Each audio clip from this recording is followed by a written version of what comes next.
Hope everybody is doing well. It's another lovely day here in Durham, North Carolina. We've actually got some chilly weather, which we don't always have, and all along those lines, but definitely it is some chilly weather here in Durham, North Carolina, and that is definitely something that we were not having a few days ago because it was actually a on the little bit on the warmer side, but now it's been in the cool side. But hey, that's what you expect in winter and everything. So I'm going to play a PSA about mental health, and then I'll be right back with some more conversation as well as an amazing guest. So hold on one second, and we're going to do that right now. I just need to be left alone right now, man. No, Cam. I think the problem is that you've been left alone way too much. Life's hard. The world is complicated. Remember, you are not alone. Love you, girl. I love you too. Mental health challenges are common, treatable, and often preventable. It's time to talk about it. It's time to defy the fear and stigma that has made so many suffer in silence. Instead, dare to love yourself and others. Dare to ask for help and support. I love you guys. Dare to listen and show up for the people around you. Join the conversation.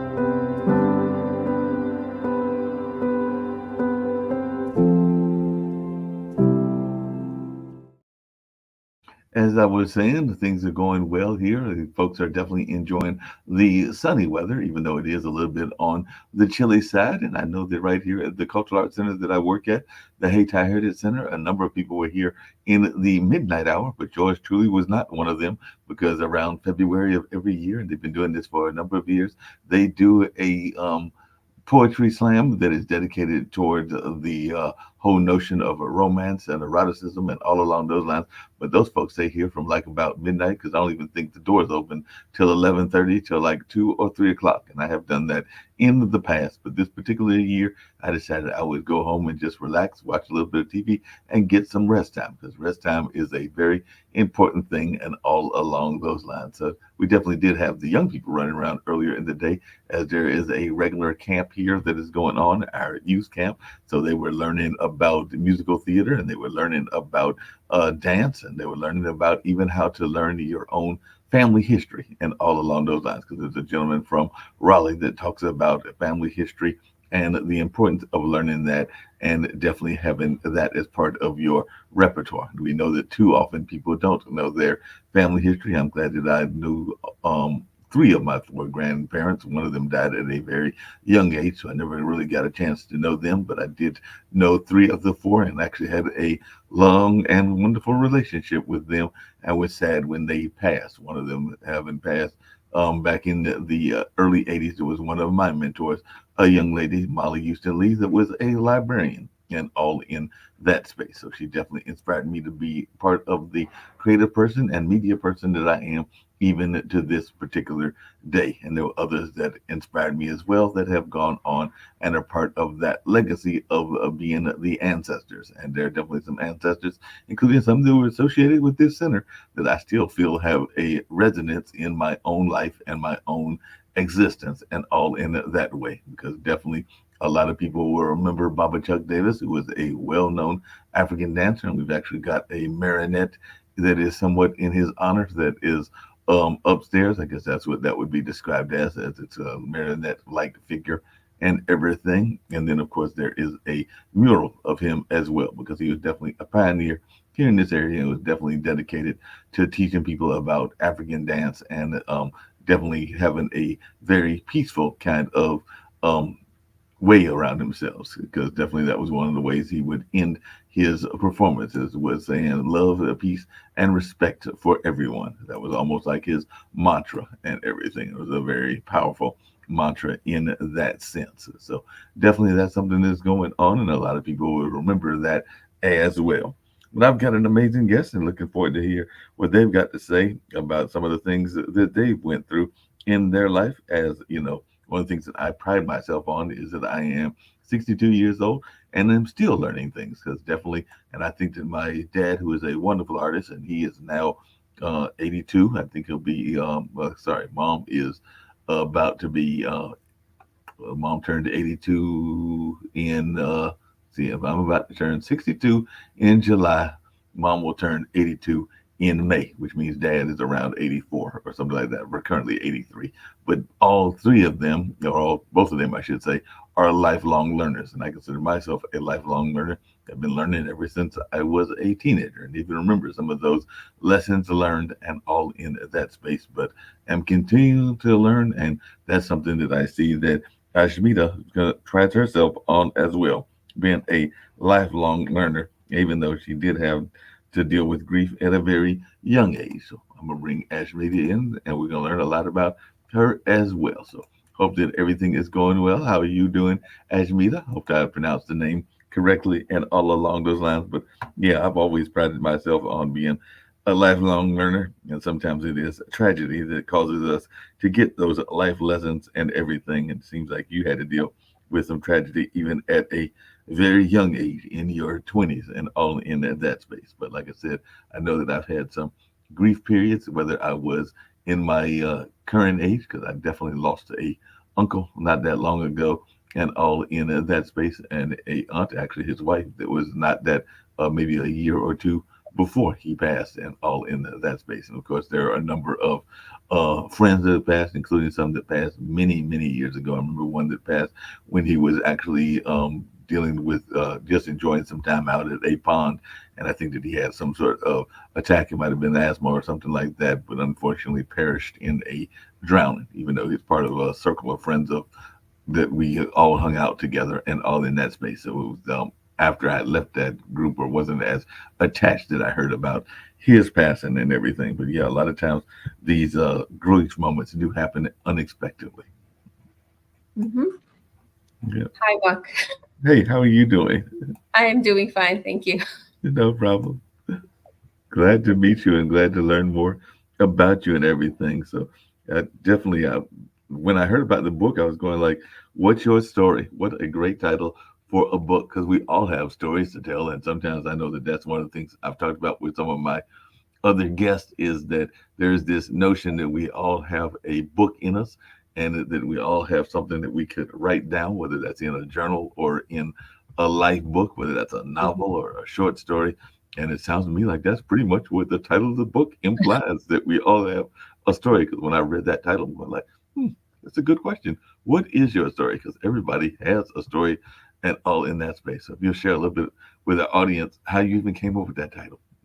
Yes, exactly. So, what's your story? Yes. The title of the book, I titled the book that gave the book that title, sorry, is because of the various different experiences that I have had in my life. And over time, and as I evolved and as I grew wiser through the various various self-improvement workshops and readings and things that I've done to improve myself, I've realized and also learned that the stories, like life has things happen to you. Mm-hmm. We have no control over what happens to us. We have no control over our environment. It's just an environment. You could have two people in the same environment, take two siblings, growing up in the exact same household, but their experience is going to be slightly different because of their mindset, because of where they are in their mindset, because of the emotional state, because of the way they perceive things around them. So from that, I kind of realized that with the various different experiences that I've had in my life, example, when I was in my 20s, miscarriage, rejection, that kind of stuff, with culture, growing up in a community and a different culture and things like that, comes with its what is a better word to use here? Comes with its sense of limiting beliefs maybe, and things need to be done a certain way. If you experience anything bad, then people kind of, if you don't fit into the box, then there's something wrong with you, and then you kind of get pushed to the side in some way. How does a person deal with that? How everybody wants to belong somewhere. Everybody wants to feel that they are worthy, that they are loved, and that they belong somewhere. right? Um, and it's over time that I realized that the way I perceive the world around me, the way I allow those thoughts that come into my mind and those experiences that I have, the way I allow it to affect me, is that becomes my reality. Oh, wow. That basically becomes my reality. Initially, I did not realize that I was actually doing this to myself in some weird way. We don't want to blame ourselves for things, but it took a lot of realization and a lot of hard pills that I had to swallow. That ultimately, we are responsible for our own lives and the way we absorb what's going on around us and how we react to that. So, that whole sense of accountability, there's a whole lot of other stuff, but this is just kind of in a nutshell No, what no, big realization that I came to, which I fought for a while as well, because I was like, no, but I don't control the other person. That person did something or said something and it affected me. How is that possible that another person's actions or words can affect me to such a degree that I start to feel bad and I go into this negative spiral that just keeps taking me down? And then, there's this mantra that goes on in your head that you're like, okay, I'm not good enough. This person's better than me. This person can do these things. I can't do it.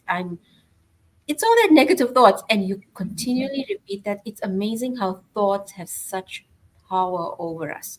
So if we twist that around, turn it around, and we only have those positive thoughts, and we build ourselves up, we have a foundation, we build ourselves up, and we provide that love for ourselves first before we even go out into the world and give it to anyone else. We're starting from a whole different ground, yeah. a whole different level, instead of the whole world around you controlling how you're going to behave and what you're going to do and those kind of things.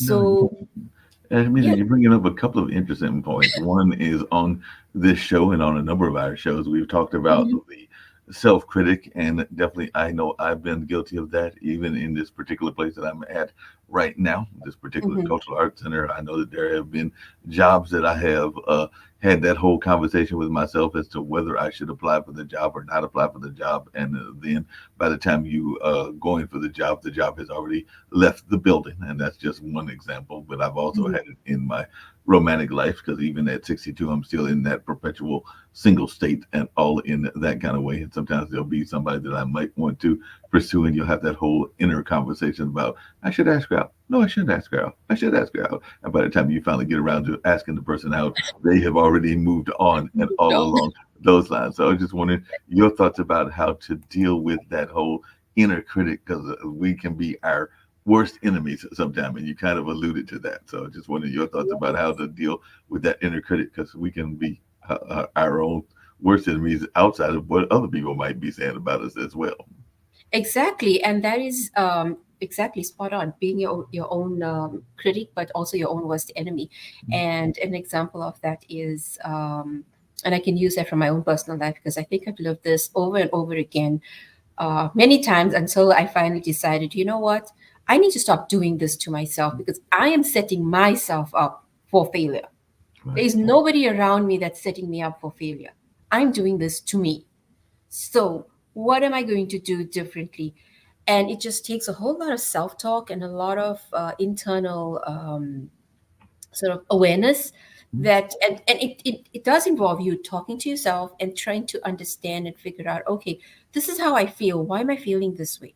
What is what is happening? Where is this coming from? Where is this feeling coming from? Did I experience something maybe years back that kind of stuck with me, and I'm just repeating the same cycle now in another way with a different experience, and I'm doing the exact same thing subconsciously? I don't even realize I'm doing it, so I'm sabotaging myself in many ways. Um, and I think the biggest thing is self love and knowing that you are worthy, and that is the biggest thing that has come up for me as I'm grieving the loss of my husband who passed away 4 years ago from pancreatic cancer. um, my whole life revolved around our family. He was, our family structure was such that he was the one who went out to work. I stayed home. I worked whenever, periodically, whenever we felt it was feasible for the family for me to go out. But on the whole, I was home with the kids. My job was taking care of my family, and I loved doing that. When he passed, I had the biggest shock of my life. I had to rediscover who I was, who I am, because who I was doesn't exist anymore. That role that I played does not exist anymore. Yes, I'm still a mother. I have three amazing kids, but the mother that I am to them now is not the same mother that I was when my husband was around because of the various different roles that I have to play in their life now. He had his it's think of it like a team. If you're in a sports team, right? Right. One player is missing in that group. In that, how is that game going to actually be a true game? Mhm. Right. So now you're playing one player short and you're doing the best that you can. So I have had many, many, and I still have those instances where I am like, oh my God, I can't do this. That is the first thing. It's normal to feel that way, that you can't do something, because that's the fear. Fear makes us feel like we can't do things because it's something that maybe a road that you haven't walked on before. So you're afraid. What's going to happen? Why am I, how am I going to do this? All of those things come up. The biggest thing that I've learned is to acknowledge that fear, okay? To say, yes, I'm feeling afraid. I've not done this before. Right. But what do I have? What strengths, what do I have at my disposal right now that I can use to help myself, and I'm going to take baby steps and I'm learning all the time. Just adopt that attitude of being a learner and being curious and asking for help. It's really embarrassing at the age that I am to be asking for help in specific areas where I should already know these things, Mhm. right? Right. But I've adopted that attitude and that I'm learning. I've not done this before. And I need to go to somebody who knows how to do it. If that person teaches me or shows me how to do it, because it's the whole idea of teaching a man to fish and not fishing for them. So, reaching out for help, finding out how you can help yourself, because ultimately, bottom line, we have to help ourselves first before we go out and even seek any support or help from anyone else. Because if you're going for help, knowing what you need, the kind of help that you're going to get is going to be very different to just shooting in the dark. Yeah, that makes a lot of sense. What advice would you give to folks? As actually one of the founders of the network, and she's actually, I think it was 2 years ago. It was definitely during the pandemic that she lost her husband, and she was actually, from what I understand from talking to Kim, and she's one of the founders along with Nick Palveda and everything, Kim Calhoun, that her and her husband were like that storybook romance. They met in, I want to say, college or maybe it's even before that, and were married forever, had 11 kids, and definitely all in that space. And there was a time frame that, and I don't think I'm speaking out of school because she even brought it up on some past shows, that she kind of like withdrew in to herself, and now she's getting back out and actually getting more engaged even in this particular network, because there was a time that she was trying to cope with the loss of somebody that had been part of her life forever and everything. So then that sounds like even your story as well, because I'm imagining that you and your husband, if you've got those kids, had been together for a minute, and it might have even been one of those it's kind of like storybook type romances and everything, but or it might have been, because I know you're from a different part of the world, it could have been one of those arranged kind of relationships as well. But definitely it became a storybook either way. But what advice would you give to folks that are going through that, whether that is our co-founder or others that are dealing with the grief and the loss of a loved one, particularly the loved one that they have been living with for so long? Sure. So, yes, you get married, you have all of these dreams, you live your life, you build a life together, and none of us ever think of what would it be like when the other one is not around, when your partner's not around. I surely didn't.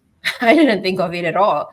But when it hit me, uh, it took it took a lot of meditation from my side, a lot of solitude, And grief does that to people when you lose somebody so close, and your life is basically not, you're basically trying to make sense of, okay, what is this life now?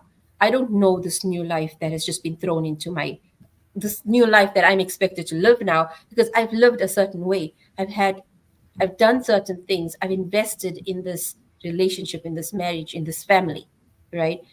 All of that is gone now. How do I make sense of any of this?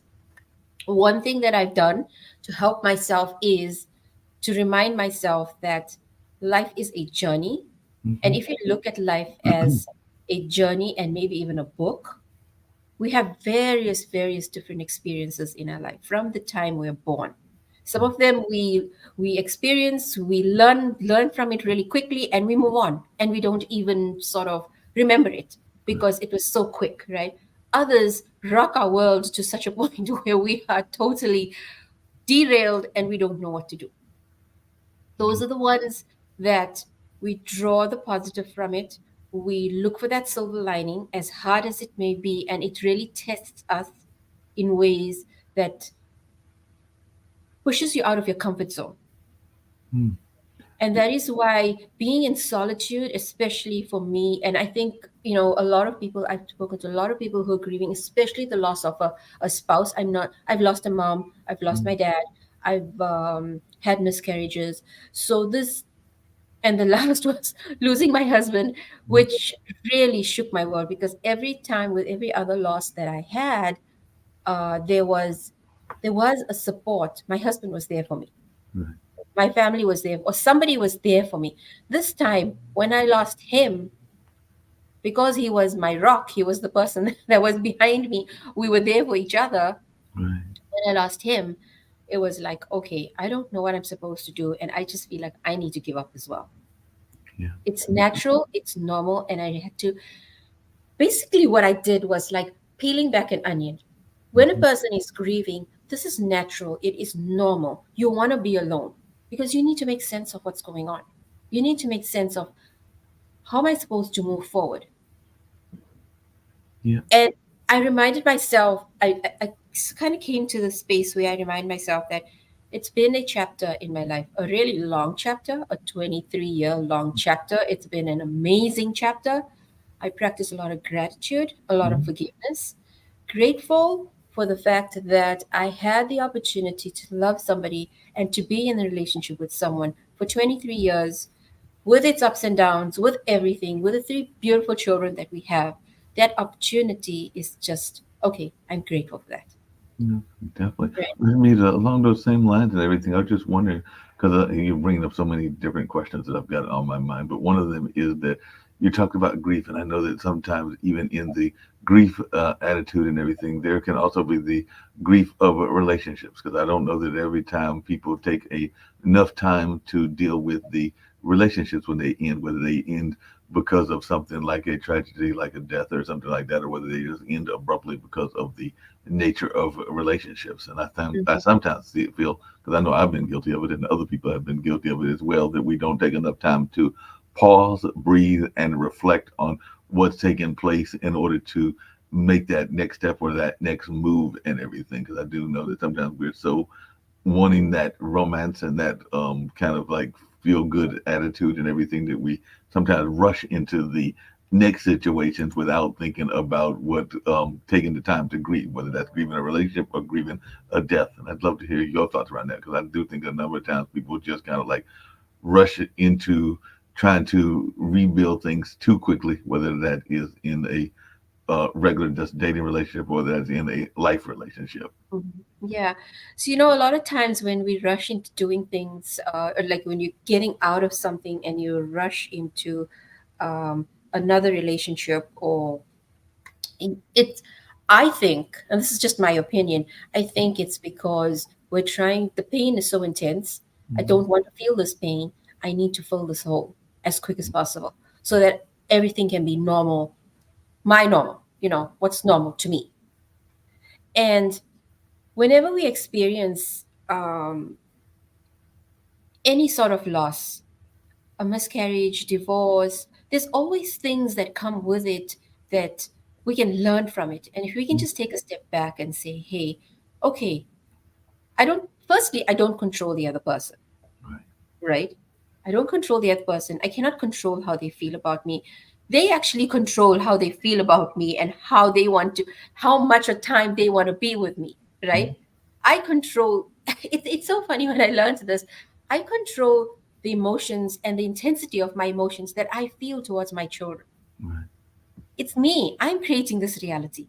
Mm. It's not the person around me that's creating this reality. So the mother, take take a mother and child relationship, a mother and baby. Let's just do a mother and a baby, right? Why does a mother just feel such intense love, unconditional love towards their infant that sometimes it blinds them to a point where they wouldn't even see any fault in their child? Right. It's where is that love coming from? Is it from the child? No, it's not from the child. It's coming from inside of you because we are capable of doing that. We're capable of loving to that degree as well as we're capable of hating to that degree. So it all comes from you. It all starts with you and ends with you. So in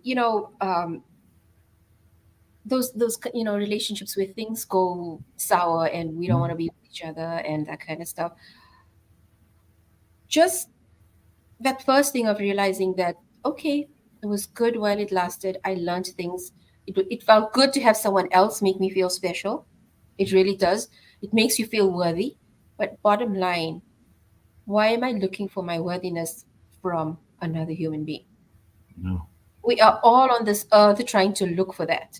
But if I know in the ground and the space that I stand in, and I know who I am worthy. Everybody is worthy. We are all potential. We can all do anything that we really put our minds to.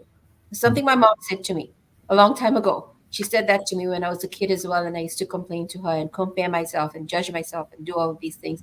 You know what? I see things in you that you are capable of doing these things. You are holding yourself back because you feel you're not worthy. You feel that you're not good enough because others are achieving and you're not.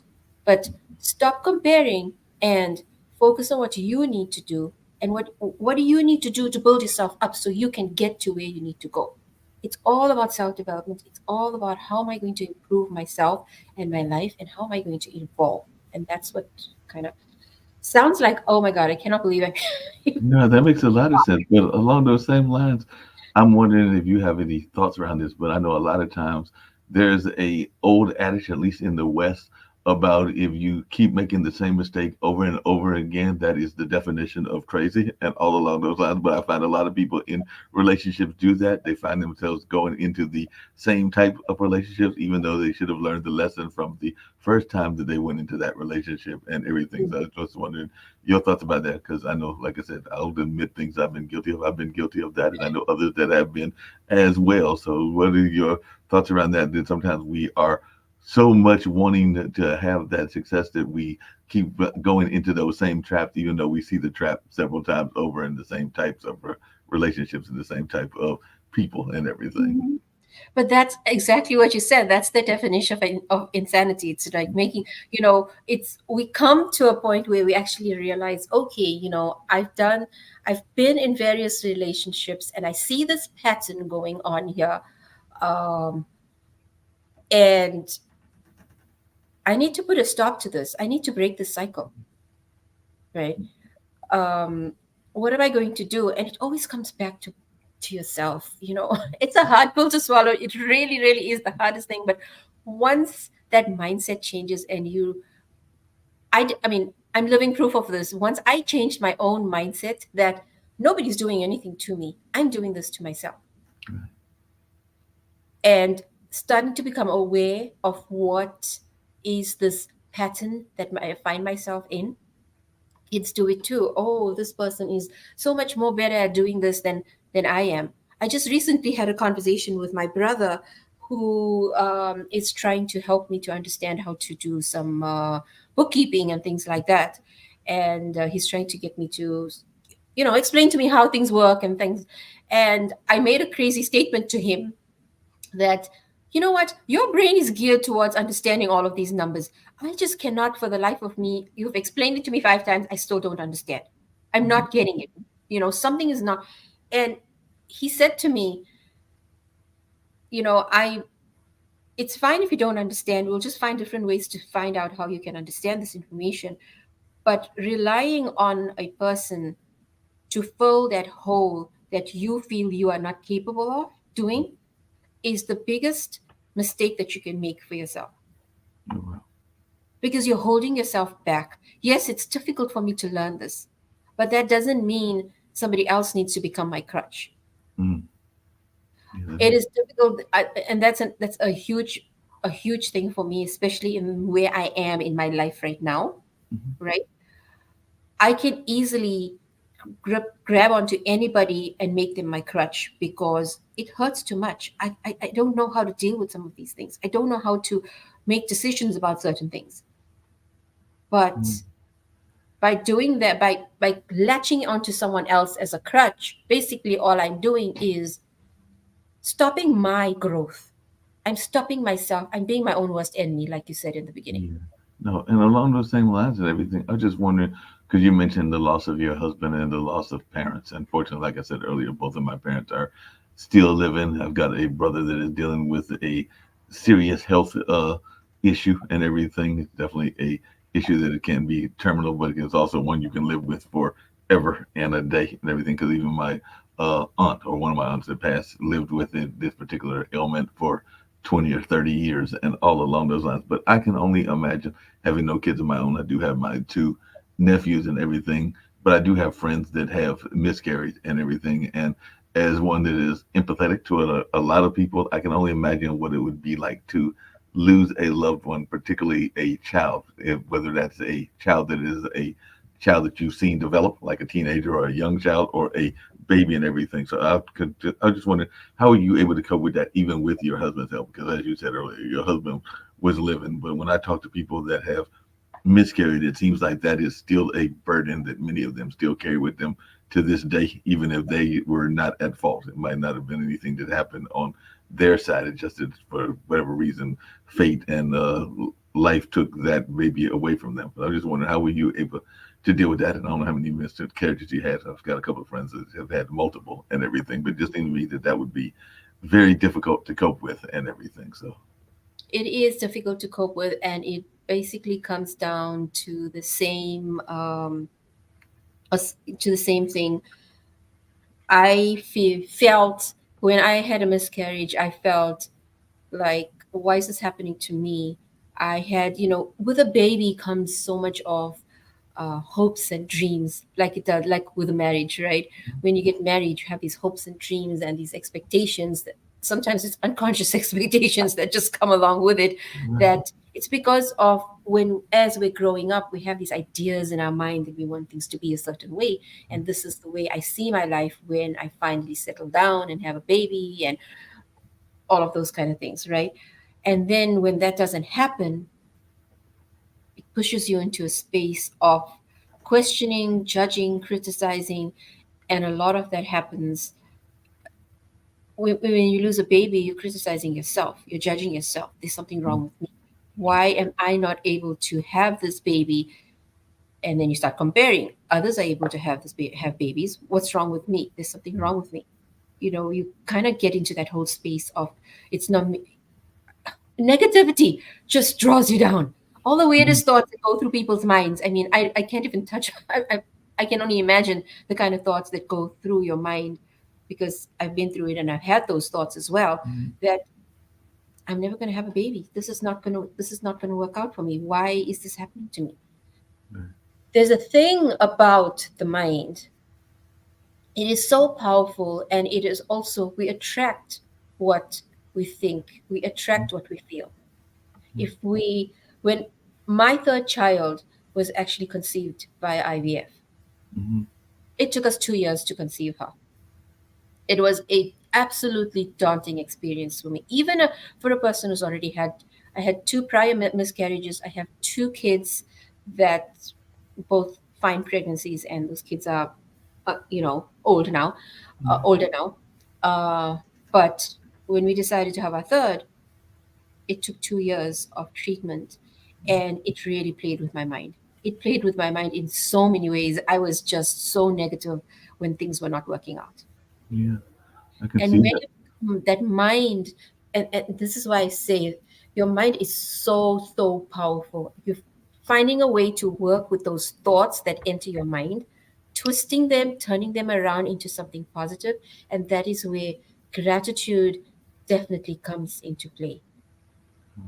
That makes a lot of sense. That gratitude and all along those lines, you got to have that gratitude, and that importance of gratitude is no doubt about that and everything. But one of the things that we as humans have a tendency to do, and I don't know your faith walk. I consider myself more spiritual than religious, just because of my own attitude towards certain church institutions and everything. But I definitely consider myself spiritual, and definitely believe that there is a higher power that controls or acts that is ruling what we are doing and all along those lines. But that being said and everything, I do know that there is a tendency with it when disaster happens to blame the Most High or to blame whatever is going on in that space. I was wondering your thoughts around that, because I know a lot of times, whether it's something that is a disaster that we can uh, see in our own lives, like a miscarriage, or whether it's something that is a tragedy in the world, like this pandemic that we just came through, or these kind of Mhm. mass shootings that have happened throughout.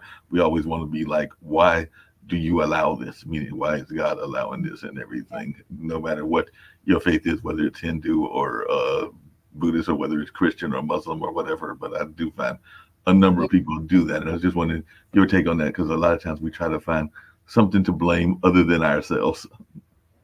exactly. It's, that's the easiest thing to do, is to always point the finger out outwards, right? Instead of looking inside.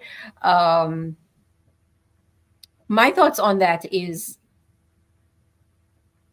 I don't think God, I'm going to say God, higher power, right, is out there to hurt his children in any way whatsoever. Right. Having said that, we are responsible for our own actions, Mhm. right? If I've had a miscarriage, I don't think that it was a punishment in any way. It The way I console myself is, I guess it was meant to be. I'm not happy with the outcome of this. I'm Mhm. not happy that my husband died, but I guess it was meant to be. I am fine. I am fine. All is well. He is taking care of me in ways that I may not even realize, because I'm so stuck in the lack of something that I want, instead of being aware of what I actually have. I have my health. I'm living. I'm safe, Mhm. right? I'm alive, and I Yeah. have the potential to do whatever I need to do. God is not going to. My parents used to always say this: God only helps those who help themselves. Yeah. It doesn't matter what religion you come. It's got nothing to do with religion. God is only going to help you if He can see that you are putting in your effort to help yourself. No, I definitely agree with you on that and everything. Along the same lines and everything, and I kind of alluded to it in my introduction at the beginning. How important is it? And then I've got a follow up question to what I'm going to ask you. But how important do you think it is to um, have a belief in the ancestors? Because I actually do believe in the ancestors, and do believe that in some way, if people impacted you, if they have left this planet, that they might still be help and guide you, whether that is memories of what you remember and all along those lines, or whether in some cases they might even be communicating with you through dreams, because I do believe in that kind of power and everything. But I just wanted your thoughts around the importance of being connected to the ancestors, whether they're ancestors that you knew or ancestors that you didn't know, because I think sometimes the ancestors you might not have even been in the planet yourself when they were around and everything. But I just wanted your thoughts about the connection to the ancestors, because I mentioned earlier, definitely I feel that Bobby Chuck Davis, who was a world-renowned dancer, still resonates. Some of the messages that he carried through, and some of the messages that people still remember, like that love, respect for everybody kind of mantra that he had, that Hmm. was there on a Hmm. regular basis. And the same with Theo Freeland, who was a well-known architect that developed the African American Cultural Museum in D.C., and a number of others that have passed on. That either, if whether it was their memories, like my cousin Sarah, or other things that I have memories of them, and sometimes I feel that they are still communicating with me. Like I still sometimes feel that my grandmother Molly is, and she passed like what, 82, so that would have been like almost 40 something years ago. I still feel that she resonates with me on a lot of different levels. But I just want your thoughts about the connection to the ancestors. I really do. I actually, there's so much to that. I'm not too well versed in it, but I do feel a connection to my own ancestors as well. I do believe that the way I think of it is I am here where I am right now because of the actions of people in my family down the line, my ancestors. Right. I might have originated, they may have originated in a specific, I wish I could go all the way to the beginning to actually understand my lineage. It would be really interesting to find out all the different people that were involved in it. So definitely, I speak to my mom. I've spoken to my mom in so many, especially in times because she was so close to me. And she was my person that helped me make sense of the crazy things that were going on in my life. She never told me what to do. She Right. always left me to make my own decisions, but she was my guide, and she did, and I appreciated her sound advice that she gave me. So I felt really, really connected to her. And because of that, even after she passed, I'd be talking to her. I mean, if somebody see me talking, they'd be like, "Is this woman gone mad? Is she crazy?" It didn't matter to me because when I sit in silence and I actually am contemplating something or trying to make sense of something, and I'm, Mom, can you help me figure this out? Some sign, something, and it's amazing how I may be walking down somewhere and I would see something along the lines of, oh, okay, so yes, that makes sense. And I take those as signs from people who are not around anymore. Yeah. So I really do. I believe our ancestors are looking out for us. They maybe their bodies leave this earth, but I don't think that they actually leave. Their energy is around. It is there. It's protecting us. It's keeping, watching over us, keeping us safe. There's definitely something to that, and I'm always looking to learn more about all of that stuff. But I believe in that. I really do. Same, Yeah. same here and everything. But that's what I was going to ask. I actually, because I get around by mass transit, not necessarily always the car and everything, because I don't have a car. I haven't had a car for ages and everything. But I do get around by the bus, and there is a family that literally lives above me in the apartment complex that I live in and everything, and they are of um, Chinese descent and everything. So it is I think a husband and a wife and their mother and everything. I'm not sure whether it's the mother of the woman that I see or the mother of the man, but so it might be. It's either, because I saw them earlier today, so it's either the daughter and mother or daughter and mother-in-law, because I'm not sure what their relationship is and everything. But that's one of the things that I admire about other cultures. There used to be a time, particularly in the West, that there would be multiple generations that would be staying together, talking together, and now it's become more of a holiday type thing. And even the holidays isn't always the case and everything. But I have definitely seen where in India and definitely even China and some other countries, there is this notion, and even some of the Latin American countries, of people living together multi-generational. So I actually admire the fact that this couple, I mean, some people be like, why are you staying with your mom? But I'm like, this is a good thing. The mom has actually got some health issues, because I see her walking with like a type of walker and everything. So I'm like, well, it makes sense to me that they would be keeping their mother and everything. Because I think one time I saw them, they were going to one city over, which is actually the capital city here in North Carolina, to go visit the museum. And today I think they were going to one of our malls to go do shopping together and everything. So I'm like, that makes sense to me. But as one that has traveled, do you feel that sometimes we in the West have gotten away from being connected to the multiple generations? That's what I was going to ask, because I do think that sometimes we here in the West have gotten away from that. But that's one of your thoughts. And I think that if I remember correctly, you have Indian or other background, but I was just wondering your thoughts around this notion of being connected generationally. Yeah, I really do. I've been able to live in an extended family system, but then also alone. Right. So It depends on the dynamics. It depends on what's happening in life. But there's definitely benefits to both sides. So getting the best of both worlds Right. is like you've got the answer. You know how to do it, kind of Mhm. thing. Um, Having an extended family system, there are benefits to having grandparents in the house. There's for children because they come from a different generation. They did things differently. My Something I noticed as a parent, we have a certain way we want to parent our children. Mhm. Yet, and our parents parented us a certain way. Right. Yet, when I have a baby, I have a child, and my parents are with that child, I see different behavior and I Mhm. see different, and I always wondered, why is that so? Mhm. They've had all the years to parent me. Mhm. When it was time for them to be with their grandchildren, they could authentically just be with them. They could, it's like a life respecting life kind of a thing. Yeah. They didn't need to put any limitations. They don't need to stop the child from, like, boss the child around, if that's even the right thing to say, because that's how children feel they are, that their parents are always bossing them around, telling them what to do, right? Yeah. Grandparents don't do that, but they still have a way of getting through to children.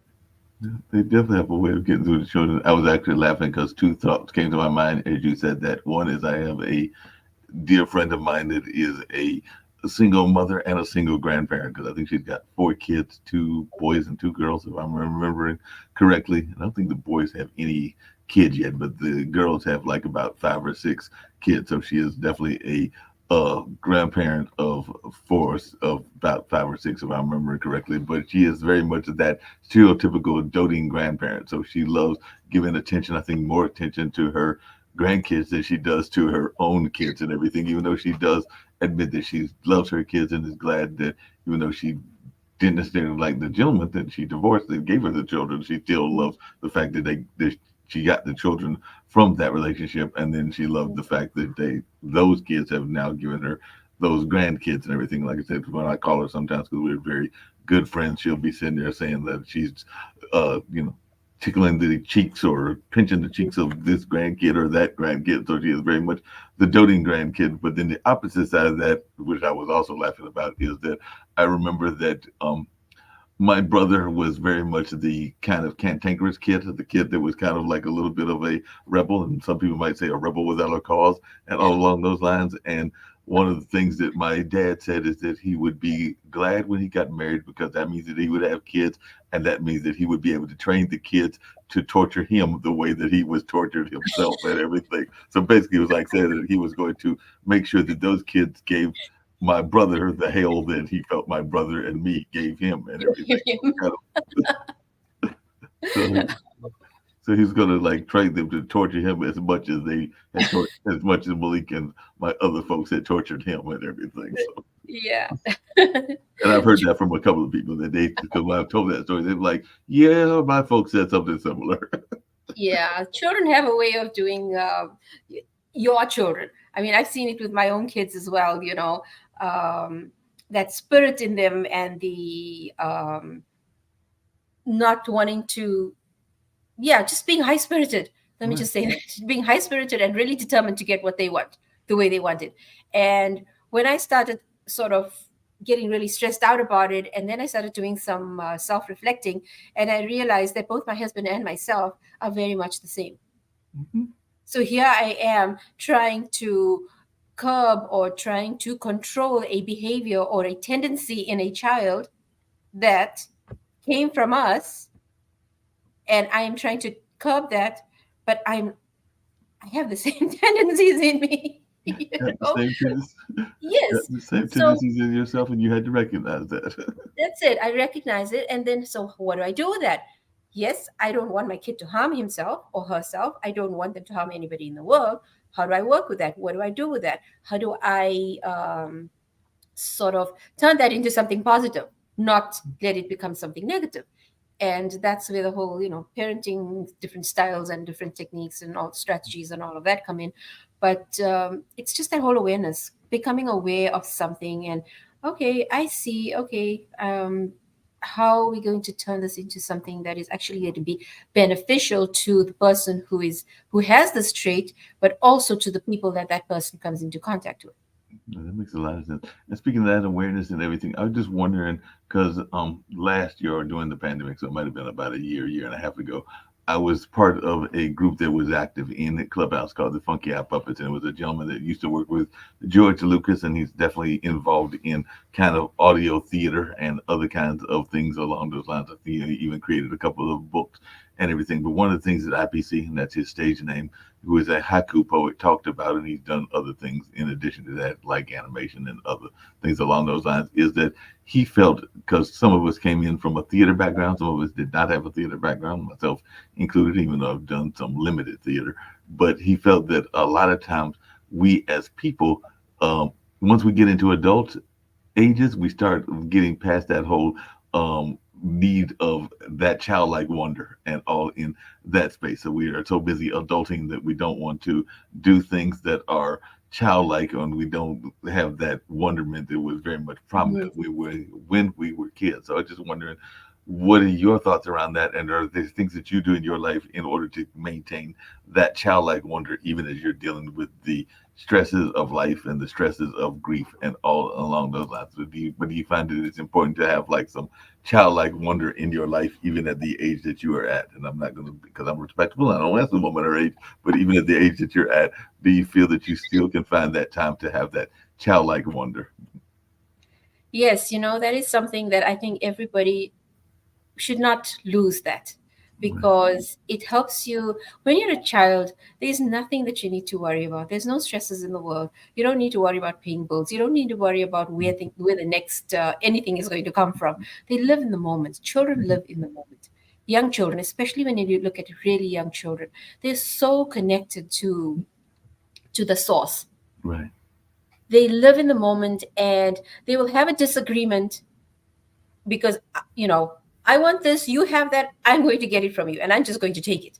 There'll be a little bit of distress there, but you turn your head around and they're back to just everything is normal, no hatred, no bad feelings, nothing. They're just working together as if nothing happened. Right. That in itself, I mean, we can learn from that. I don't need to hate you because of your action. I don't need to yes, I don't like your action. I'm not saying condone anybody's action. That is not where I'm going at all. But just having that sense of curiosity and just living in that childlike wonder and trying to nurture that and hang on to that as long as you can helps with just going through life and the various different, because life's like a roller coaster. You never know when something's going to hit you. Yeah, So I'll just keep that curious mind and always just keep asking questions. So I wonder if I do it this way instead of that way. Yes, this is the normal way to do it, but I'll try it a different way as long as I'm not hurting myself or somebody else. Yep. Let's do something different here. Work with us. Yep, no doubt. That wild childlike wonder is very important. I wish more people had that in everything. The other thing I was curious about, I was wondering your thoughts around this, is I know that a lot of times as people get older, there's this notion that, particularly in the West, that you need to put them in some sort of hospice or home care. And one of the things that I've always admired is those cultures that are willing to take care of their elderly as they are getting older and everything along those lines. But I just wondered your thoughts about that. And I'm not saying that you can't sometimes have the necessity to put people into those care, but I assume sometimes think that certain cultures rush into that situation. But I just wondering your thoughts around that. That definitely depends on what is going on at the time and what's needed to be done, what needs to be done for the benefit of everybody, including the person who's in our specific case with my husband. He had pancreatic cancer. He was at home for as long as he could stay home until things became so intense that, I mean, being his wife, but also being his caregiver, because he refused to have anybody else do anything for him. He only wanted me to do everything for him. So it became so intense that they were like, he has to go into hospice, and he fought it. He refused to go. He was like, I'm not going to hospice, because it he probably unconsciously in some weird way felt that if he left, that connection was sort of, there's a bigger gap Hmm. with that connection between us. When he's at home, we closer. Right. That space, we in the same space. But it was hard for him. It was hard for all of us. But we had to let him go to hospice. We had no choice. There are other situations where, in my dad's case, he lived with my brother till the day he died. Wow. He had his needs. He had his things that we took care of his needs, whatever medical, all of that kind of stuff that he needed help with. But I would not. Wouldn't consider putting him into an old age home unless it was deemed necessary. Right. He was not. It does take a lot of adjusting your life because of the various needs. But if you have a child with special needs, Right. right? You're not going to put that child with special needs into a facility because that child is creating havoc in your life or making your life so unbearable. So Yeah. why do we need to do that to our elders? I'm going to be old one day too. I have no idea what the future holds in store for me. Right. But I think we need, it's important, and I say this very loosely because it also does depend it's on a needs basis. It depends on what's going on at that very moment and what needs to happen. There's no judgment here whatsoever. So yeah. Yeah, that makes a lot of sense. The other thing I was wondering about, even when it comes to grief and everything, because everybody grieves differently and they grieve different ways and everything. And I know that sometimes people are wondering about some of the grief tactics, because a lot of times there are some people that are thinking that you should, grieve within um, a certain amount of time and then give your time, self time for healing and all along those lines, and to move on into whatever that next phase of life is. But then I know other people that carry reminders of their lost ones and they never leave those reminders. I mean, I've known a couple people that literally have the urns and the ashes of their loved ones and they stay with them at all times and everything. So in those cases, I wonder how much of that is permanent grief, because if you still have the reminder, then you might still have the reminder, both the positive, but also, I don't know if you've ever let go and everything. But I just wondering your thoughts about that and everything, because I do know there's some people that are, it might be something that's sentimental as a dress or if you're a lady, or a bat, or some sort of game equipment like a Sure. golf tee or something if you're a guy. And I'm using Yeah. those very stereotypical kind of examples and everything. Or it might be something more physical like the urn that I know some people that have carried with them for the duration of their life. But I just wanted your thoughts as to people carrying memories and whether there should be a point of time that they let go, for lack of a better term. So, this hanging on to something that is tangible is Mhm. just a way of keeping, and this is my opinion. Right. Just from my own experience, and this is just my opinion, and it can work for some, it can maybe not work for others. Right. Grief is that kind of a thing that each person has to work with it to the best of their ability with their composition, mental and emotional composition. So somebody might be able to bounce back quickly and make sense of things and go with it. Others, it may take longer. I need to hold on to this because it reminds me of what I had. Right. If I let go of what I had, I don't know if I'm ever going to get that again. So, in my own personal instance, just letting go of the past Mm. has helped me in so many ways of not feeling stuck.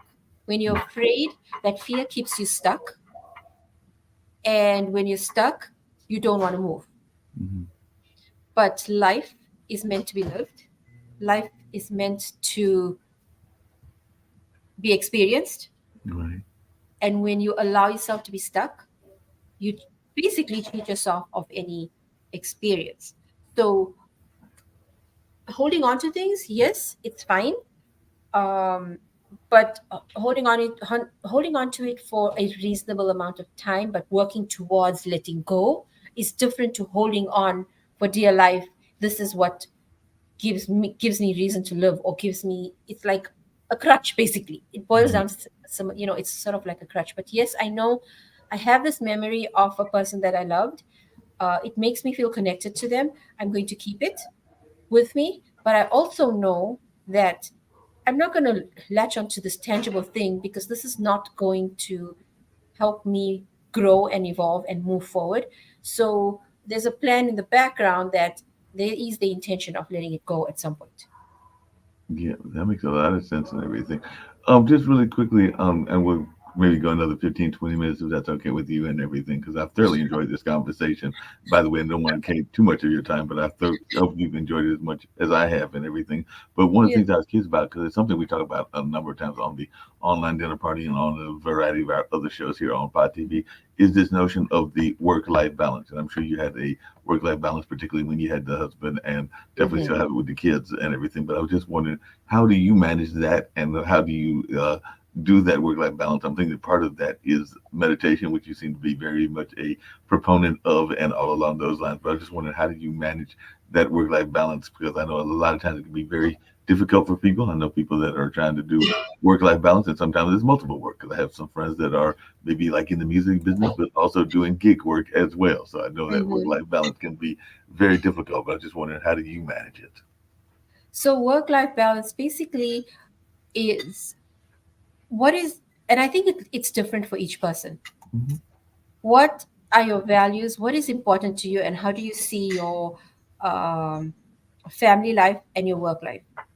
And how do you allow those two areas of life to, how do you give enough time to both of those areas of life? And to me, in my own in my own life, my children come first. So whatever I have to do, I'm always revolving it around making sure that my children's needs are taken care of first. But that is just my preference. It Right. doesn't need to be, so for each person it would be different. And based on that, I basically work my schedule and my life and everything else around that. Because I'm just really passionate about, I've always been passionate about children. Mhm. I My kids are just really very, very important to me, and it makes me feel good when I know that I'm there for them, to guide them, to help them, to be there for them in any way that they need. They need me to be there for them, not the way I want to be there for them. But they're older now. My children are much older, so each one of them needs me in a different way. And when they need me, I want to be there for them.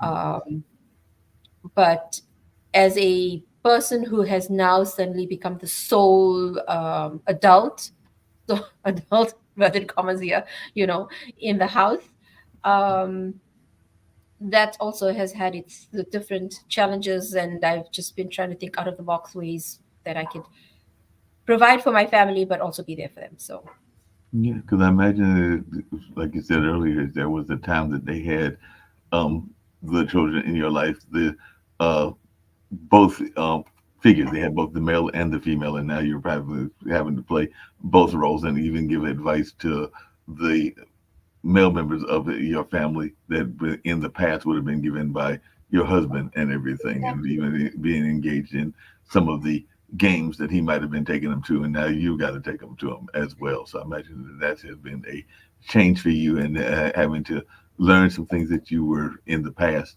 depending on him to do and everything. Because I've seen that happen with other cultures as well, where sometimes you're used to doing, like, maybe you're used to doing the cooking and he's used to going to the baseball game or the Mhm. cricket game or whatever, Yeah. and now you've got to do both of them. Yes, and the thing is, it was when the dynamics were that, when he was alive, the dynamics were a certain way, right? Mhm. And it worked. The dynamics are different right now. There is no point in comparing. Right. There is no point in even going down, because this is another thing that I found. Whenever I went down the path of, oh, he's not here. If he was here, he would have done this and he would have done that. I wouldn't have had to worry about these things. This is not fair. Why did this happen to me? when I go down that path, basically all I'm doing is saying to myself, I'm not capable. I need another human being to get things done for me. I'm not saying when he was there, he did his share, I did my share. We did our parts, we played our parts. That's not the life I'm living right now. The life I'm living right now is it all starts and ends with me when it comes to my family. Right? Right. I'm the eldest in this family right now. So it all starts and ends with me. How are we going to make this work? What are we going to do? And communication has played a very big role in between the children and myself, keeping our communication open, making sure we know what we feel about things, expressing ourselves, pushing each other, making sure that we kind of understand this person needs his space, give him his space. But I'm going to still keep watching him because I don't want him going into a dark place where he doesn't need to go.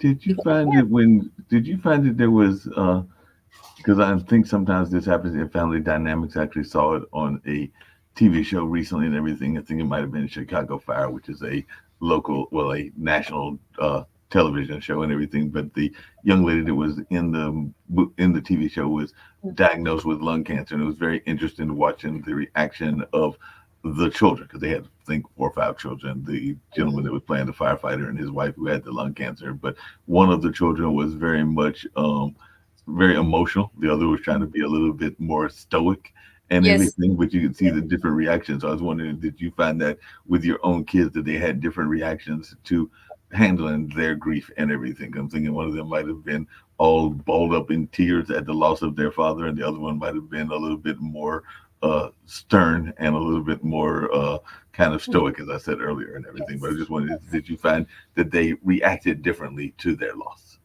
They did actually. At the time when my husband passed away, my oldest was 16, my middle son was 14, and my daughter just turned 7. So developmentally, when you look at development and the way the brain develops and things like that, and how children play and how they absorb information and emotionally where they are at that specific age in their life, they're going to react to a life-changing situation like this in very different ways. And also, of course, their personalities and the intensity of their emotion also plays a big role in this. So that's what makes all of us unique, right? We're all unique human beings. My oldest son took to sport. And I think the fact that he took to sport, he was doing cross country. He did a lot of running, but he had his coach, and he had there was a group of them that were really close. So that became his support and his go-to place, as he was dealing with all these various emotions, grieving, his dad is dying. Because this, with my husband passing away, it was a slow, gradual process. It happened over months, such a long time. There was a point where they said, there's no hope for him, he's gone. And he pulled through that. And he still lived, after he pulled through that, he lived another 8 months. So our, doctors and the medical field was saying things to us that this is it. So mentally and emotionally, we prepare ourselves for this to happen, right? My husband was a fighter. He wasn't ready to go. He really wasn't ready to go. He somehow got through that, lived through another 8 months. So all of those emotions and just living that way, I guess the kids worked in various different ways. So the first one took to sport and his group. My middle guy took to video games and to solitude. Right. Solitude is dangerous in some ways, but if you're watching it and you're aware and you keep communication channels open, I gave him his space. My youngest, hers was more through play.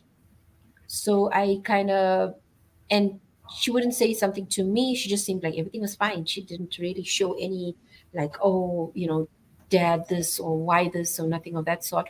There was play therapy that I got her involved in. So through the play therapy, we would be able to keep an eye on, if anything was coming up. So it was on my part, I kind of had to be a little proactive and a bit sort of being 2 steps ahead as I was observing these kids Mhm.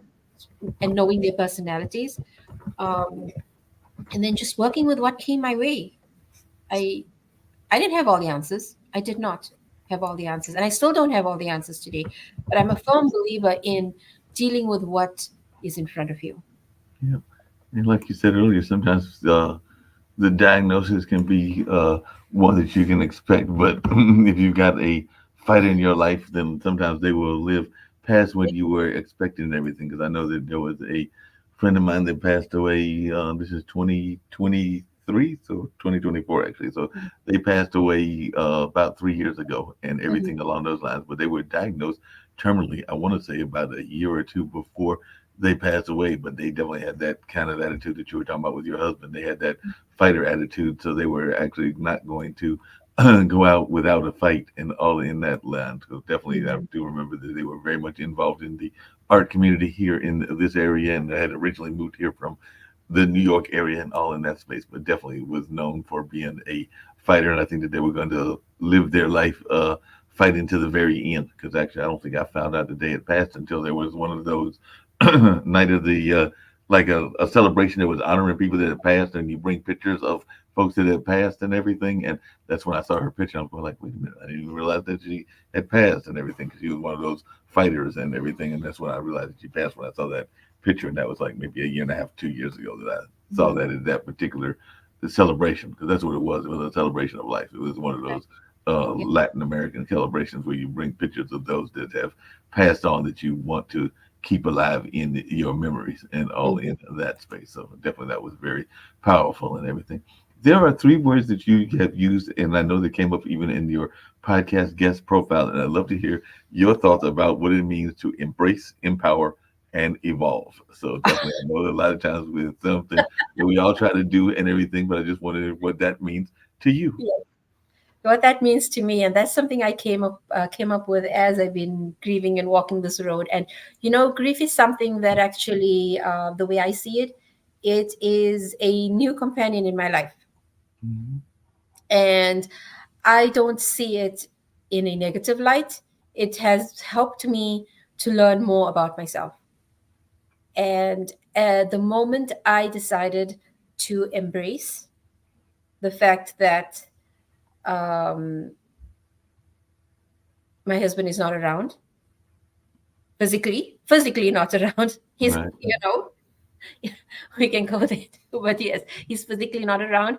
And the moment I decided to embrace, this is life for me right now, and I can do, I can make or break, I can do anything. The power is all in my hands. Mm. That is me in my way embracing my reality, and then finding ways to empower myself, things like meditation, breath work, affirmations, subliminal music. There's this high frequency music that also helps, that you kind of talks to your subconscious mind as you're sleeping. You play the music and it kind of, reprograms your subconscious mind in ways. So dabbling with that kind of stuff, um, and just trying to learn more about the limiting beliefs that I have, what stops me from doing something that I would like to do, but I still find myself stuck in this pattern, the cycle of, you know, attracting the same kind of situations or experiences in my life. So how do I change that? How do I get out of that? So that is me embracing, empowering myself in different ways. And evolution is just a symptom. It's the outcome is what happens automatically when you invest in yourself, invest in improving yourself, learning about yourself, getting in tune with yourself, because we're not, I don't think anybody is bad and anybody wants to hurt anybody. We just do it out of fear. Right.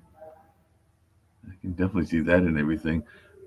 Why do you think, and this you may not have any answers, but maybe you have some philosophical answers, but it does seem that we have gotten into a very divisive period of the world, and it's not just here in the United States. It seems to be all over. I've even seen it in parts of India when I've read the news, and definitely in other parts of the world as well. But why do you feel that we are in this divisive kind of attitude, and do you think that there is going to be a change? Because I've heard some people that are in the empathic phase and empathic belief system that feel that we're on the dawn of a new age, and that this new age will be a more positive age, that we might be going through the dark times before the light and everything. But I just wanted your thoughts about this division and whether you see some positivity around the corner.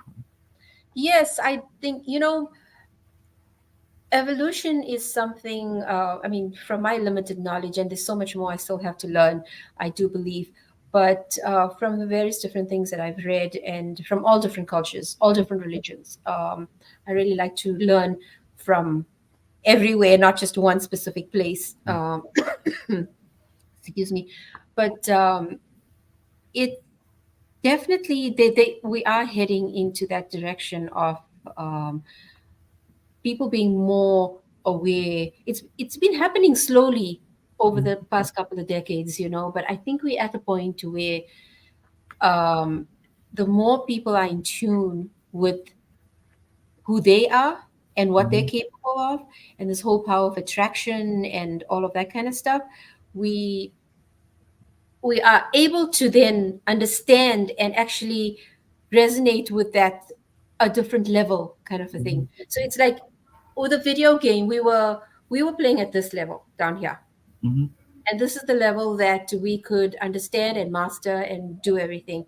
But there is a breakthrough, and it happened over some decades where we're moving to a higher level of consciousness in some way. And Yeah. because as humanity we're doing that, we're going to find that things are going to be different. Yeah. But And these things happen over time. It's not like, wow, just at the snap of a finger. no, they definitely take some time, and it is a process, like you said. Do Yeah. you think that we are doing a good enough job as a society of taking care of ourselves? Because I know a lot of times people are concerned that they, myself included, aren't eating well enough, aren't doing enough exercise, and probably need to do better in the meditation period, even though I will turn off the TV and find some time for some self reflection and all along those lines. But I just wonder, do you think that we are doing a good enough job of that? And what are some of the tools that you use to encourage people to take that moment to kind of like self reflect? One of the best ways to actually self reflect is to journal. Mm. I've been journaling from the time I was a teenager. My mom had told me one time when I was a teenager and I would complain to her about whatever, teenage issues. Uh, why don't you write it down? You don't want to say anything to me. Write it down. Keep a journal, write it down. And what I noticed about journaling, you can do various different forms of journaling. You can have a journal where you have your plan, your life planned out of the various different things that you want to do in your life. You can have a journal of a list of things, like a bucket list kind of things. These are I have to do this by this age, and all that kind of stuff. Or you can have a journal to just say, to sort of process your day, Mm. which is the way I use the journal. I started the day off like this. This is what happened, and this is what happened to me, and this is how I feel. When I look back, what I've noticed is when I look back at that, maybe a few months down the line or a year down the line, I kept a journal as I was pregnant with my boys. And when I was reading that journal the other day, wow, and I know who I am right now, how I feel about certain things. And when I read that journal, it kind of gave me insight into who I am and how I view things. Right. So you can actually become your own. You have a way of helping yourself in so many ways by when you journal, when you meditate, and when you actually take a hold of a sign or a message or something that comes to you, and you just explore it. Mm. Just explore it, become aware of it, explore, and ask those thought-provoking questions of yourself. Where is this coming from? Why is this happening? How did this happen? The what, when, where, how, why, how. I Right. just kind of apply that to it, and then see what comes out of that, and then you work with that. Yeah, that makes a lot of sense. I know that I had found some old notes that I had found, and there was a former journalist because I had written down some thoughts and some other things going on, and I remember finding those some 10 years after I've written them, or even in some cases 20 years after I've written them. And you're right to reflect on that and to see the different ways and the different thoughts you're having compared to what you're thinking now. It is definitely eye-opening because I remember going like, I was thinking that. Why was I thinking that? And a lot of those kind of things. So you do find those kind of like reflective moments where you're going like, why was I thinking that particular thought and everything in that space? But also gave you some perception in terms of what's going on in your life now, because some of the things that were going on then might be similar to what's going on now as well. So it does give you some grounding, for lack of a better term, and everything. So it gives you some grounding in all in that space. As we get to wind down, and like I said, thoroughly enjoyed this conversation and everything. What is something that you think folks would be surprised to know about you and everything that they've been hearing this conversation, or maybe they've known you for years and everything? But what is something that folks would be surprised to know about Ashmita and everything that if they were to find out, I mean, they'll be finding out now that it might surprise them. Like maybe you decide that you have an interest in going skydiving, or maybe you have this desire to travel to Tunisia or some other place. But what is something that is on your bucket list or interest list that might surprise folks about you? Well, I always believe that I'm a free spirit. And I don't know if anybody actually knows that about me, but I know that about me. I've always been a free spirit and I don't like being tied down. Gotcha. I'm loyal. Mm-hmm. I'm a loyal person. I'm a loyal, to my cause or whatever I'm involved in. But I'm free. And I think that is something that has taken me to various different experiences and different things in life. And yeah, just take it as it comes and deal with it as long as I'm positive and I have that faith that there is a higher power that is looking out for all of us. Yeah. That is a lesson to be learned in everything that is happening. Yeah. So yeah, definitely lessons to be learned in everything that happens in our lives and everything. I just wanted, because I had a guest on that long ago. It was actually about 3 days ago that he was on, and everything. Or actually, it would have been the regular online dinner party, so it would have been on Wednesday, so 4 days ago. And he is in the pet world, so he's definitely involved in pet care and everything in that space. I can't remember whether he was in the New York area or the Southwest area around Texas or something like that. But either way, he's been involved in pet care, and I know that sometimes that can be our first experience in grief and everything. And I just wondering your thoughts about the importance of pets and also dealing with that loss as well, because in our lives we know that many a dog can live for a long life, as can a cat, but if they're only going to be with us, say 15 to 20 years at the maximum in some cases, then we might in a lifetime go through 3 or 4 of our pets. Like I said, that can be our first experiences in grief, and if it's the lesser of, well, I shouldn't say lesser, but the smaller animals like fish and something like that, it might even be multiple times because they don't really stay that around that long and everything. So I just wanted your thoughts about that being, particularly as kids, our first experiences in grief. Yes. So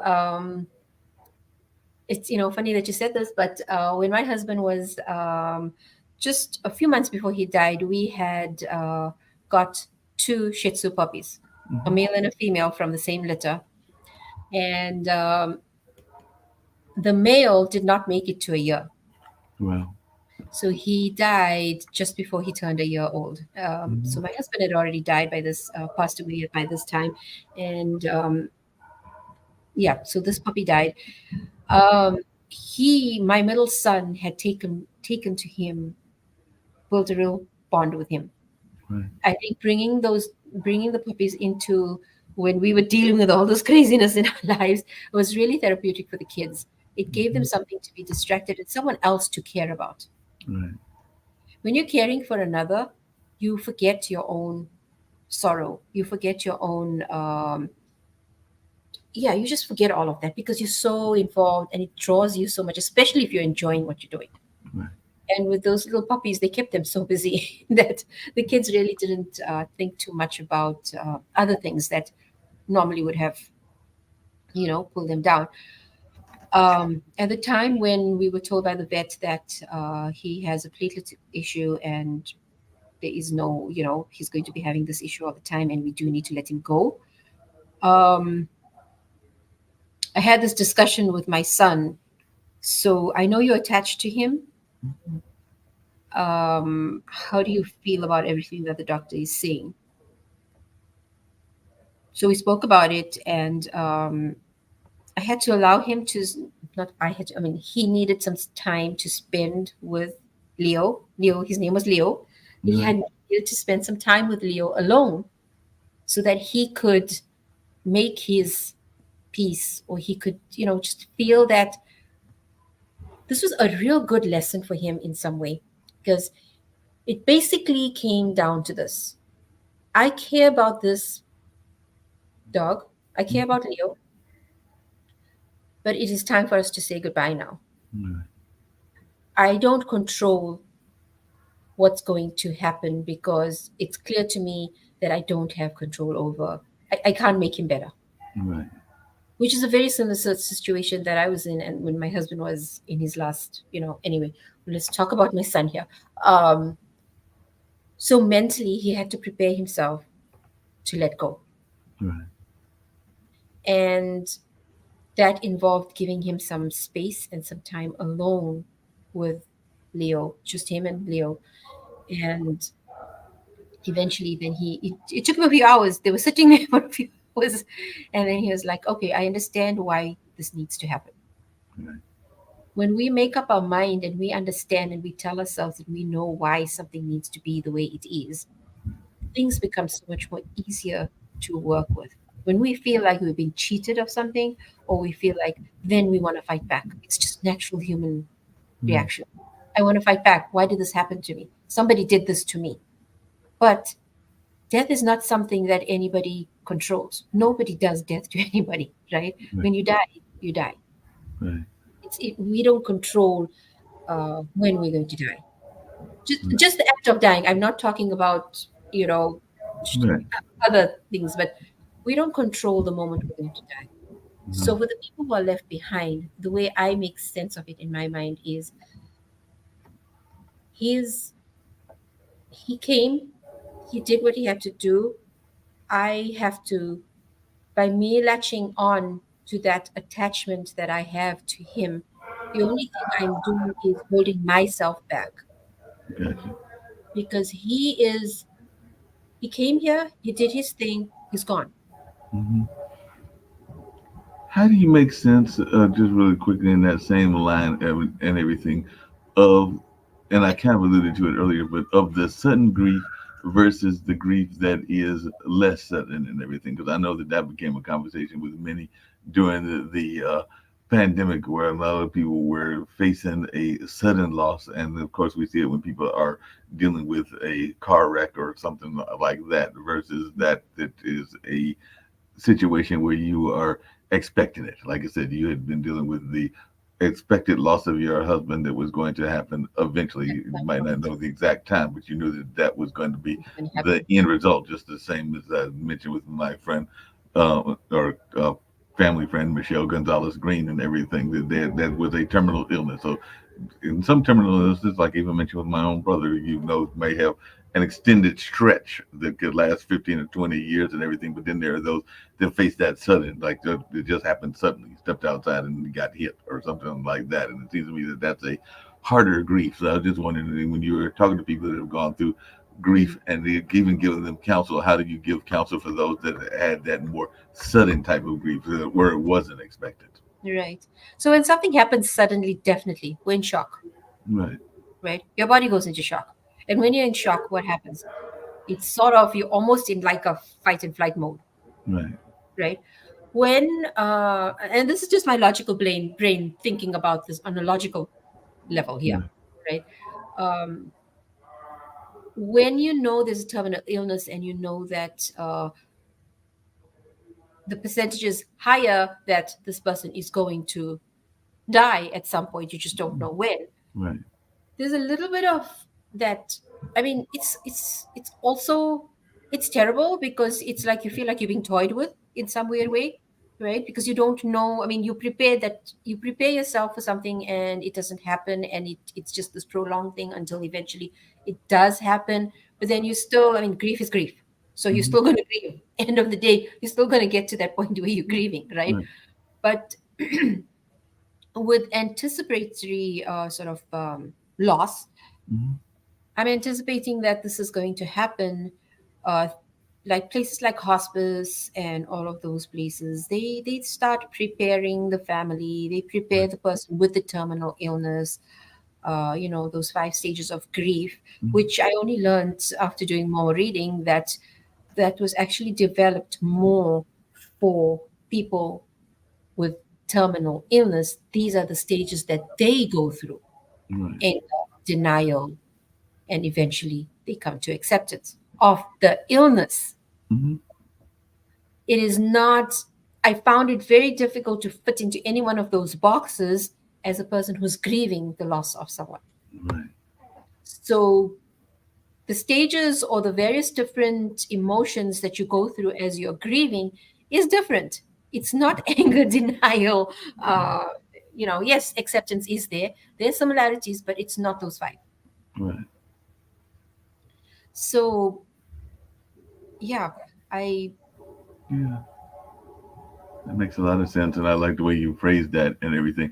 As we ending the show and all along those lines, this has been a very profound show, and definitely gave a lot of insight that people need to have, and all along those lines and everything. One of the things I get all of my guests to do, and I'm definitely going to do with you as well, and I kind of think that it adds some levity to every show, but it also adds some very profound thoughts as well. But if you can tell folks how you can be reached, the title of your book once again that we talked about at the beginning, and like I said, I love that title of the book because I think we all do have a story in us and everything, and all in that space. And definitely one of the things that I do with all my guests is that, as I alluded to earlier, these are some very interesting times that we live in, but I am one that believes in the positivity. So if there is a message of positivity that you want to share with our global audience, I'm sure that both myself as well as the founders of the network and others would love to hear that message of positivity, because that's something that I give everybody a chance to do, because I figure the more positivity we spread out there, the more it can take on that life of its own and everything, and create some positive attitudes and positive results and everything. So I think if we Mhm. spread positivity, we can create positivity as well. Sure. So I give all my guests that opportunity to give a message of positivity. So if you want to share anything that you didn't get to that we've talked about today, but I think we've covered a lot of things, and I thoroughly enjoyed our conversation. I would love to have you come back whenever you're available and everything. I know there are different time zones and everything, so we might have to do another special edition, but whenever you're available, I thoroughly enjoyed our conversation and hope to maybe one day get to your neck of the woods and actually see you in person as well and everything. But would love to Sure. do that as well. But definitely Thank any you. ways that you can share anything that you did not have an opportunity to share that you want to share, your ways to be reached in terms of the book and your message of positivity. Sure. Yes. So, yes, the name of my book is called What's Your Story? Number one way to creating a new reality with your thinking. I have a website called it's storyyoutellyoursself.com. Mhm. Um, and I can be reached through my website. There's a contact me page there, and I can be reached through that way. Um, and I also have, the message that I'd like to send out is experiences don't own us. We all have experiences, and we should always try not to let the experience define or destroy us. Draw positivity out of it. There's always hope. There's always, even just one person, there's always someone or something out there that there is to help. So there is hope. And having said that, I've created this challenge. It's Mhm. called the Grieve and Grow Challenge. Mhm. And basically, it has some instructions. I can send that to you, actually. I Please. can email it to you. And if you would like to share it to Mhm. your audience as well, it'll be really nice. But the intention behind that is to help people who are grieving to take that step out of their grief and sort of do something to help themselves. Mhm. So it's like, how am I living with my grief? What is this something positive that I'm doing for myself with this grief that I'm feeling and I'm living? And basically, the instructions are there. You post a picture of yourself, showing yourself doing something um, as you're thriving with grief. Mhm. Oh, yes, I'm happy to share that. I would love that challenge to, to put more momentum to that challenge and see how we can get creative with that, and how it can actually help people be more positive and work. Grief doesn't need to be, it's not scary. It doesn't need to hold us down. Nothing needs to hold you down. It, what lesson am I going to learn here? Let's do this. Yeah, no doubt, and a great message there and everything along those lines. And I know that you're living currently and have been, like you said, in a number of countries, but you're in the state of Washington. So I just wondered, what is something about Washington, the state, not the DC, because that's a whole political attitude that has surprised you, and all along those lines. I know that it rains all the time in Washington, even though it's not a part of the state that I have been to as of yet and everything. But I was just wondering your thoughts Yeah. around the state of Washington, and what is something that surprised you about that particular state? So I actually moved to Washington in the middle of the pandemic from Michigan, Okay. where I spent a good number of years. My kids, that was their home, and we decided to make a new start. So, because I have family here in Washington, I decided to move to Washington. What I like in Washington is the greenery, the number of hikes that you could go to. Because I'm a big hiker. I love hiking. I love nature. I like to be out walking around and just climbing and hiking and those kind of things. So I really appreciate that. I do not appreciate the rain and the cloudy skies, but that comes with the package. So that's where my mind comes in and finding creative ways to not let that get to me. But yeah. But I mean, but you also came from, as you just said, Michigan, and I went to school in Milwaukee, and I'm thinking in Michigan, you might not have appreciated the snow, but maybe you became a fan of the sports teams, because I know that the Lions actually did well in football this year, and the Tigers have not done too bad in a couple of past seasons and everything.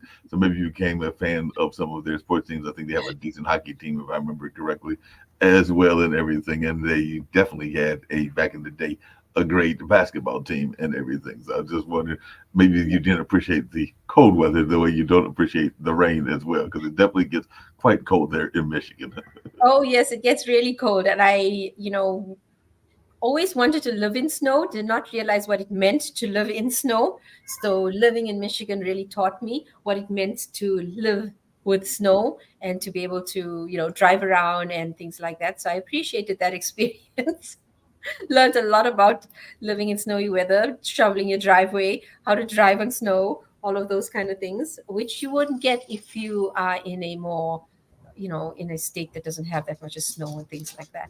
So each place I've moved to has had, just embracing it, learning about it, and then moving on. So Yeah, that here makes I am sense. in Washington. Don't know what the future holds in store, but Yeah, we'll who see. knows where the future holds? Maybe it's another trip to another part of the country, maybe the Northeast or the Southeast or the Southwest and everything. But just out of curiosity, because I had a friend and I actually alluded to them earlier in this conversation, because they were one of those that was going through the grief process and all along those lines. How many countries do you think that you have visited? Because I'm thinking that, as I mentioned earlier, that you probably have some of those Indian roots. I'm thinking you probably went at least to parts of India, and then there are probably other countries that you have visited as well. And I've got some friends that have visited multitude. Like I think I got one friend that's been to like 30 or 40 countries, and I've been lucky to get to maybe 2 or 3. The country that we're in, and Turkey when I was a baby, and then technically I guess that those Caribbean nations count on that cruise and everything. So that, but not as many as some of my friends. And I did see when I was looking at your bio that it just seems that you've been a world traveler. So I was just curious, how many places have you been to? So yes, my ancestors are from India. Right. I'm Indian. Having said that, I was not born or brought up in India, but did grow up with Indian culture. Mhm. I was born in South Africa, which is where my husband was born as well, and we lived most of our lives until I met him and married him, and his career has taken us to various different places. Right. Um, so we lived in the UK for a good number of years, and then we found ourselves in the US. But as just being really curious people and wanting to visit the world as well, we've been to various different places. I have family almost all over the world. Um, to Australia, I've been to New Zealand. I have done a tour of Europe, so Italy, Germany, did a European tour. Not too long ago went to Greece because it's always been my interest to want to go to Greece. Okay. To go to Greece, so I got to go to Greece. I still want to go visit Turkey. I have not touched a lot of Asia. I've been to India as a young kid.